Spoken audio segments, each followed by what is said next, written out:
দুর্নীতিকে ভালোবাসে, লুটপাটকে ভালোবাসে, চুরি চামারিকে ভালোবাসে। চাঁদাবাজি, দখলদারি এবং জুলুম কি বন্ধ হয়েছে?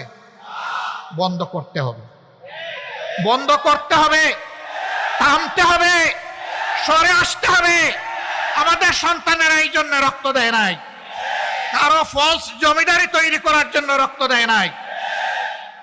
তাদের এত লিপসা, পেট তাদের এত বড়, সেই পেট কিছুতেই ভরে না। স্বৈরাচার পালিয়ে যাওয়ার পরে স্বৈরাচারের অপকর্মের উত্তরাধিকার যারা বহন করবেন তারা জাতির বন্ধু হতে পারেন না। আমাদের যে 2000-এর মতো সন্তান সন্ততি জীবন দিয়েছে,